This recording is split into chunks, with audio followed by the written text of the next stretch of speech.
My name is Elena Vance.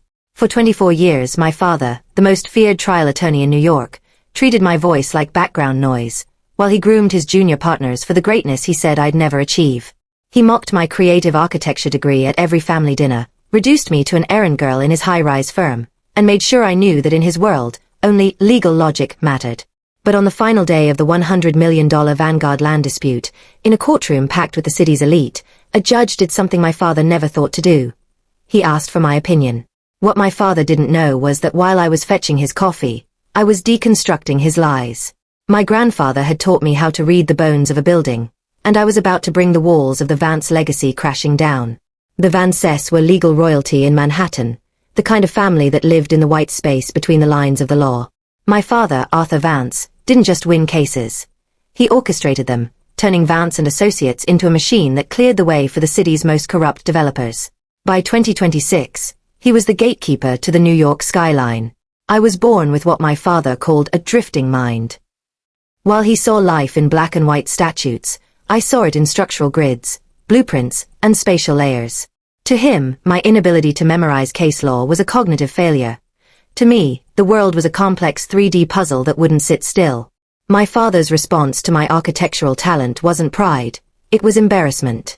When I was 19, he looked at a model I had spent months building and sighed.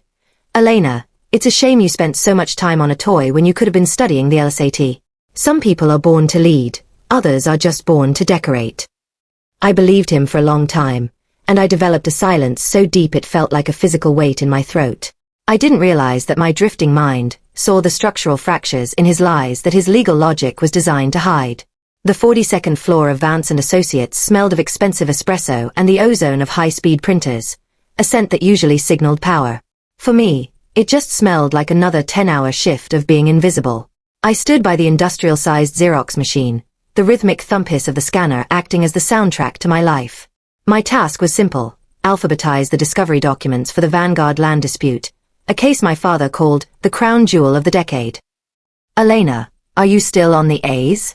My God, a paralegal could have finished that an hour ago. I didn't have to turn around to feel the chill. My father, Arthur Vance, stood in the doorway of the copy room, his charcoal suit tailored so sharply it looked like it could draw blood. He didn't step inside. The copy room was for the support staff, a category he'd placed me in the moment I chose a drafting table over a law book. "I'm cross-referencing the site surveys with the soil samples, Dad," I said, my voice barely reaching above the machine's hum. "The topographical maps don't match the—" "Stop." He held up a hand, his gold signet ring catching the fluorescent light. "I didn't ask for a structural analysis. I asked for the files to be organized. This is your problem, Elena. You get lost in the pretty pictures and the aesthetics. Law is about facts, precedents, and winning. It's binary. Your creative mind is a liability in a room where logic is the only currency." I felt the familiar tightening in my chest, the silence reflex. The words I wanted to say, that the facts in the soil report looked mathematically impossible, died in my throat. I looked down at the blueprints in my hand. To him, they were just exhibits. To me, they were a language. I saw the way the lines of the foundation didn't quite meet the bedrock depth required by city code. It was a structural lie, written in ink. "Just get the binders to the conference room by 4, he added, checking his Patek Philippe. "And try not to look so confused when the partners arrive. It reflects poorly on me."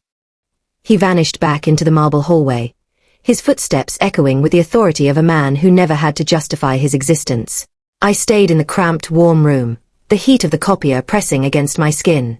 I was 24 years old, an architectural intern with a degree from one of the best programs in the country. Yet here I was, the errand girl who couldn't be trusted with a spreadsheet. I looked back at the Vanguard blueprints.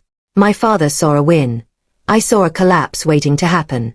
I tucked the suspicious page into my personal portfolio, hidden beneath a stack of mundane invoices. He thought I was just filing his history. He didn't realize I was beginning to study the cracks in his foundation. The Vanguard project digital files were buried under 3 layers of encryption, but my father's password was always the same. The date he won his first Supreme Court case. It was a monument to his own ego, and it was the only key I needed. While the rest of the firm was at a celebratory happy hour at a rooftop bar in Chelsea, I sat in the darkened corner of the records room, the blue light of the monitor reflecting off my glasses. I pulled up the structural integrity simulations for the project, a massive residential complex slated for the Lower East Side. On the surface, the AutoCAD files looked perfect.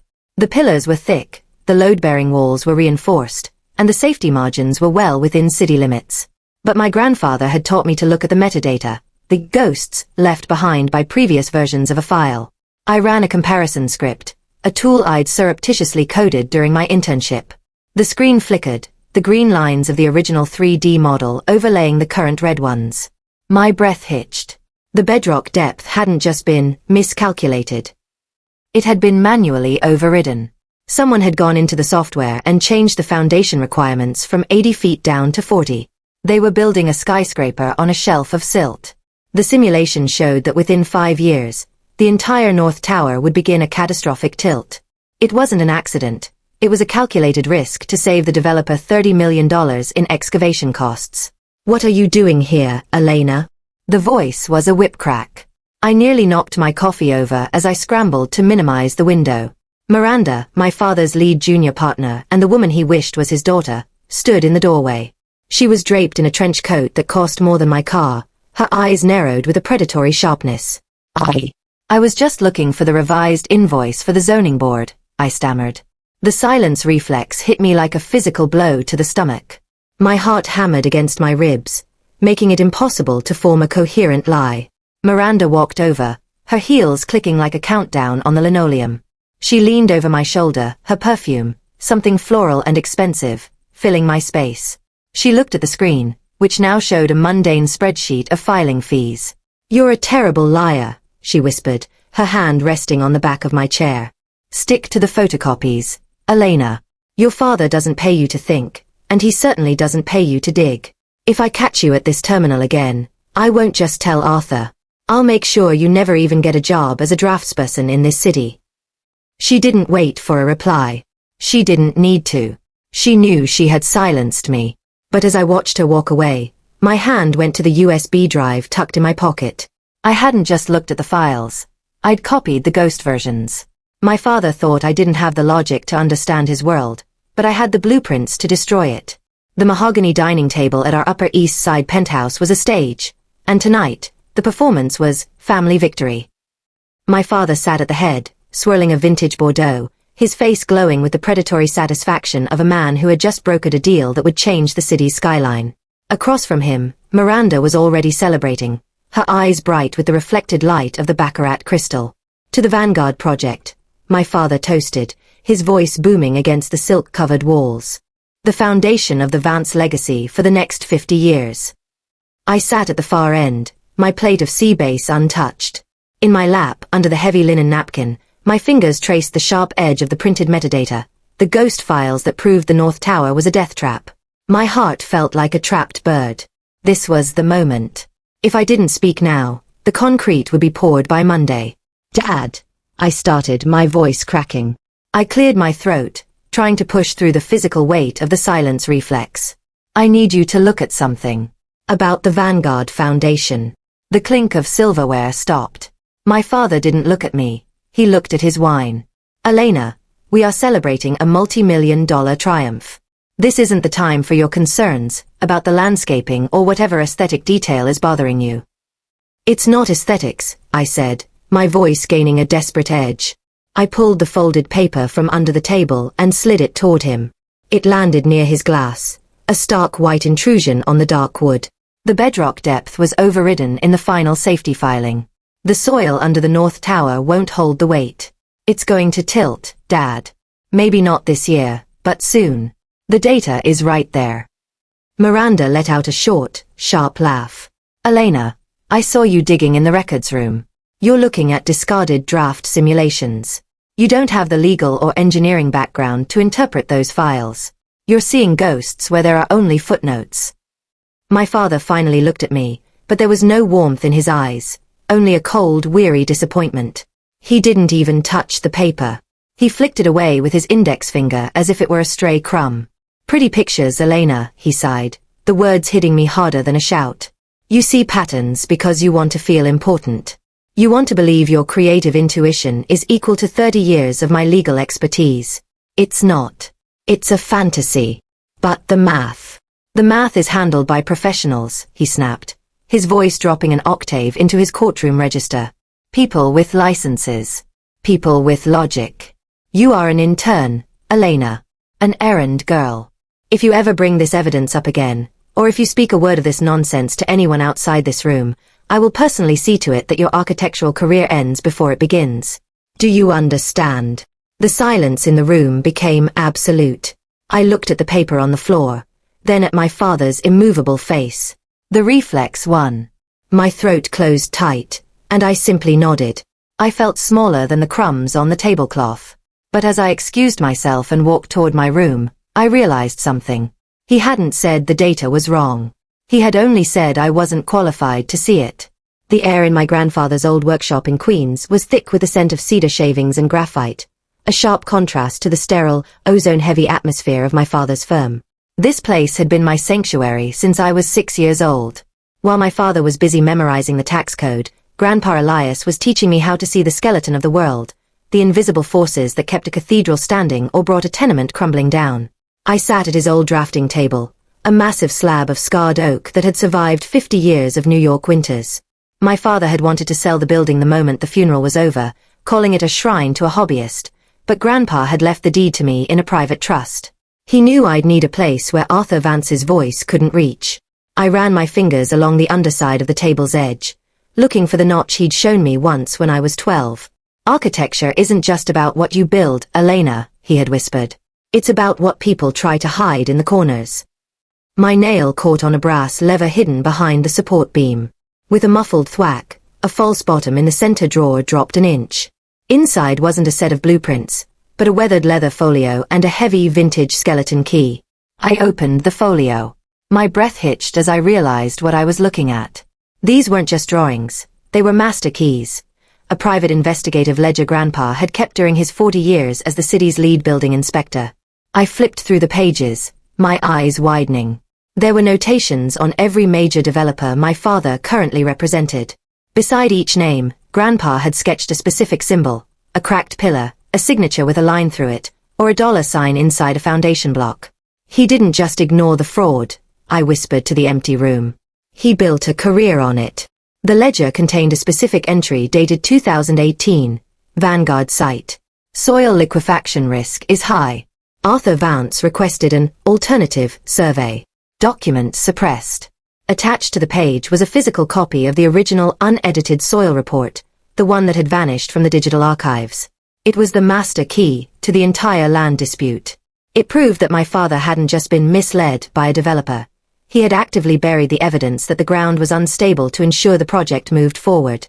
The silence reflex in my throat felt different now. It wasn't a weight. It was a spark. For 24 years, I had been told my creative vision was a defect. But looking at these papers, I realized it was the only thing that could see through the legal fortress my father had built.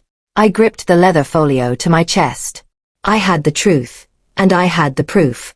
Now, I just had to find a way to make a courtroom listen to an errand girl. The transition from the workshop back to the glass and steel cage of Vance and Associates felt like stepping from a sanctuary into a trap. I kept the leather folio tucked deep inside my oversized messenger bag, the weight of my grandfather's truth pressing against my hip like a loaded weapon. I tried to move toward the copy room, eyes down, practicing the invisible girl routine that had kept me safe for years. In my office. Now. My father's voice didn't boom this time. It was a low, vibrating hum that signaled a predator had caught a scent. I turned to see him standing by the floor-to-ceiling windows of his corner suite, the Manhattan skyline reflecting off his polished shoes. Miranda was already inside, sitting on the edge of his mahogany desk, tapping a gold pen against a manila folder. I walked in, my heart performing a frantic percussion against my ribs. As soon as the heavy oak door clicked shut, my father turned. He wasn't holding a wine glass tonight. He was holding a printout of the security logs from the Queen's workshop, the one he'd claimed he hadn't touched in years. "You went to the workshop, Elena," he said, his eyes scanning me with the clinical precision of a cross-examination. "I thought I told you that place was a graveyard for hobbyists. Why were you there at 2 a.m.? "I needed some of Grandpa's old drafting tools," I lied, the silence reflex clawing at my throat. "Don't," he snapped, stepping into my personal space. The scent of his expensive cologne felt suffocating. I know Elias kept records. Paranoid, senile ramblings from a man who couldn't handle the way the modern city was built. If you found something, Elena, anything, you are going to hand it over. Right now. It's not ramblings, Dad. It's the original soil report for Vanguard. The one you suppressed in 2018. The air in the room vanished. Miranda's pen stopped tapping. For a split second, I saw a flicker of genuine fear in my father's eyes. The look of a man who realized the foundation of his own empire was built on silt. Then, the mask of the great Arthur Vance returned, harder and colder than before. Listen to me very carefully, he whispered, leaning down so his face was inches from mine. You are an intern with a creative degree and a history of academic struggle. If those papers leave this building, I won't just fire you. I will file a character fitness report with the National Council of Architectural Registration Boards. I will testify that you are mentally unstable, that you stole confidential firm files, and that you fabricated evidence out of sibling spite. You would destroy my entire life to save a building? I asked, my voice trembling. I'm saving the firm, Elena. And if you're too slow to understand that, then you truly are as useless as I feared. He stepped back, straightening his tie. You have until the final hearing tomorrow morning to return those files to me. If you show up to that courtroom with anything other than my coffee, you'll never draw a single line in this city again. Am I clear? I looked at Miranda, who offered a pitying, victorious smile. I looked at my father, the man who had spent 24 years convincing me I was nothing. I didn't nod this time. I turned and walked out, the silence in my throat finally beginning to burn like a fuse. The heavy brass doors of the Supreme Court opened into a room that felt like a cathedral of judgment. The air was thick with the scent of old paper and the hushed, nervous energy of the city's most powerful players. My father sat at the plaintiff's table, his back a rigid line of expensive wool, exuding an aura of absolute invincibility. To his right, Miranda was shuffling exhibits, her movements fluid and practiced. I was relegated to the very back row of the gallery, a ghost in a borrowed blazer, clutching my messenger bag against my chest. Every time my father glanced back, his eyes were cold warnings, silent reminders of the character fitness report that sat ready on his desk. All rise, the bailiff intoned. Judge Harrison, a man with a face like weathered granite and eyes that seemed to see through mahogany and ego alike, took the bench.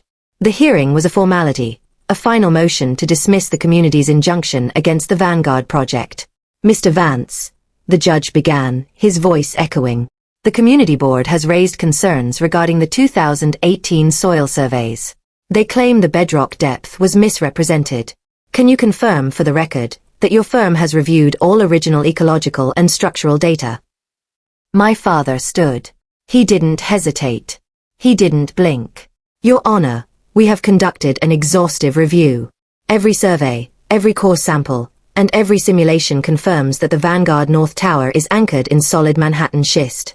These allegations are nothing more than the desperate stall tactics of a neighborhood that fears progress. The lie was so smooth it felt like silk.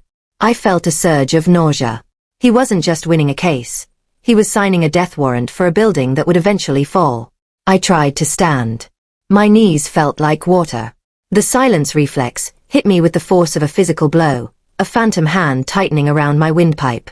You're just an intern, his voice echoed in my head. You're slow. You're creative. You don't have logic.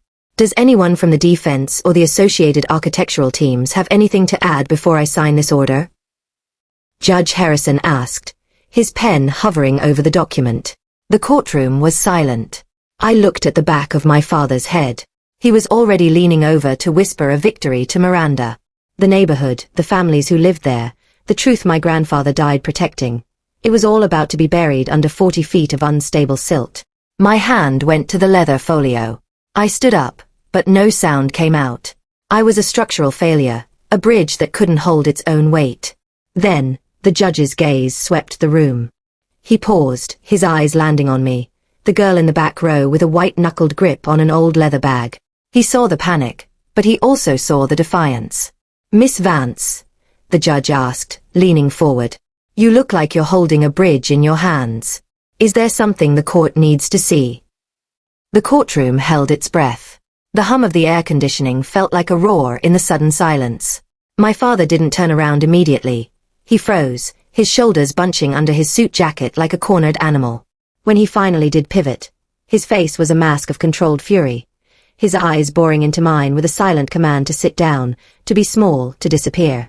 Your Honor. My father's voice was smooth, a practiced instrument of deflection.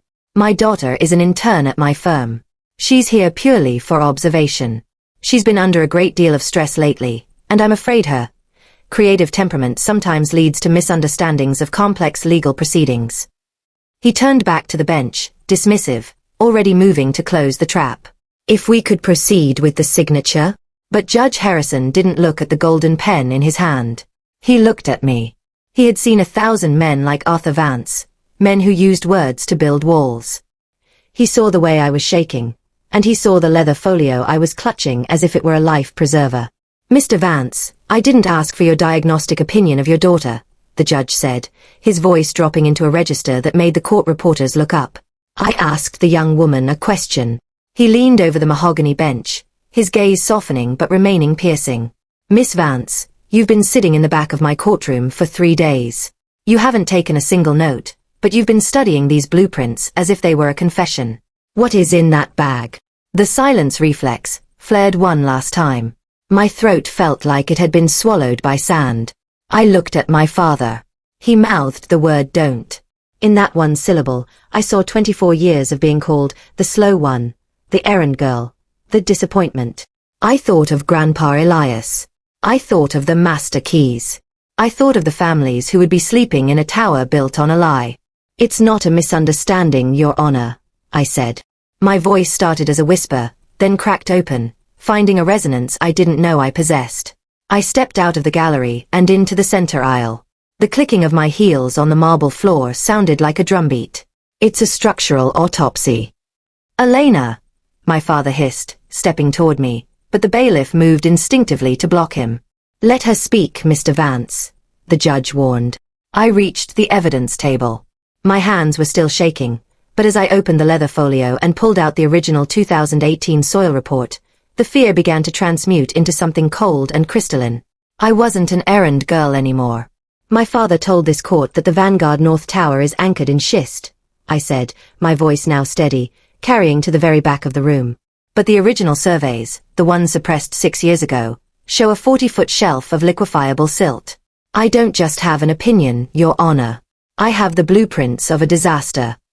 The judge gestured toward the digital evidence array, a system of high-definition monitors designed to show jury members the intricate details of a crime scene. The floor is yours, Miss Vance.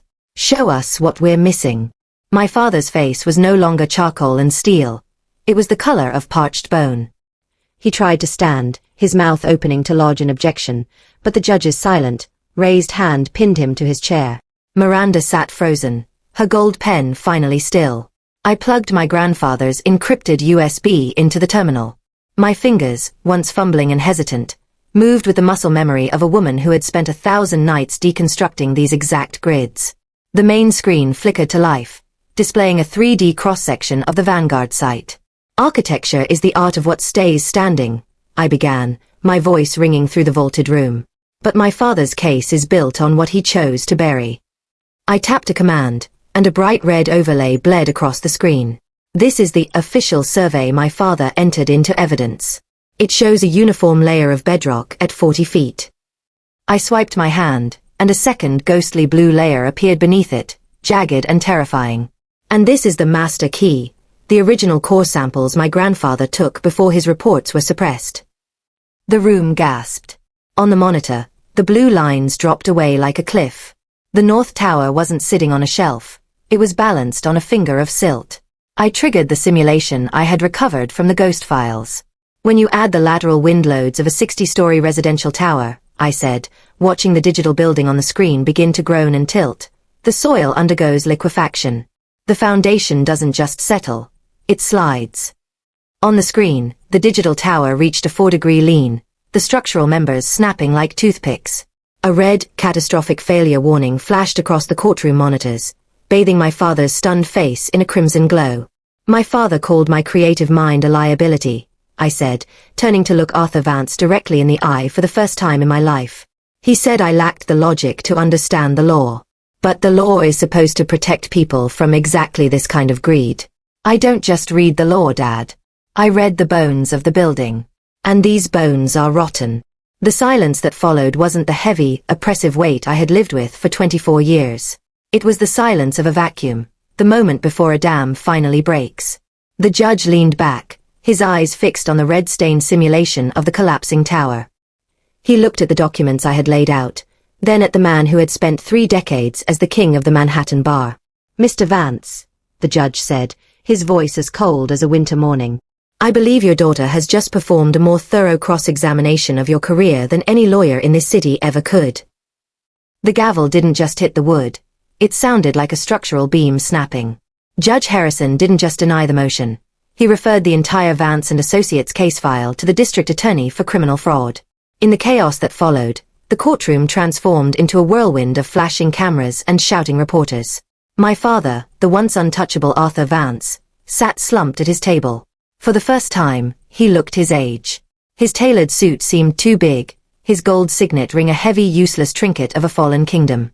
Miranda had already vanished, likely to find a crisis management firm before the FBI arrived at the office. As I walked out of the Supreme Court, the afternoon sun hit the marble steps, blinding and warm. A crowd of residents from the Lower East Side, the people my father had called stall tactics, were waiting. They didn't see an errand girl or a disappointed daughter. They saw the woman who had saved their homes. 6 months later, the Vance and Associates sign was pried off the 42nd floor of the glass tower. The firm was bankrupt, dismantled by the very legal system my father thought he owned. But I wasn't there to watch it fall. I was in Queens, standing in front of my grandfather's old workshop. The scent of cedar and graphite was still there, but the interior had changed. Light flooded through new floor-to-ceiling windows. The scarred oak drafting table remained in the center, but now it was surrounded by high-end workstations and young architects who didn't care about binary logic, they cared about the truth. A new sign hung over the door, made of reclaimed steel and glass. Vance Structural Integrity and Design. My phone buzzed. It was a text from a blocked number. "You won, Elena. But you destroyed a legacy. I hope your creative conscience is satisfied." I didn't delete it. I didn't even feel the silence reflex stir. I looked at the blueprints on my table. A new low-income housing project designed with foundations that would outlast us all. I realized my father was right about one thing. He had built a legacy. But it was a legacy of shadows. Mine would be built in the light. I put the phone down and picked up my drafting pen. For 24 years, I was told my opinion didn't matter. Now, the city was waiting for me to draw the first line.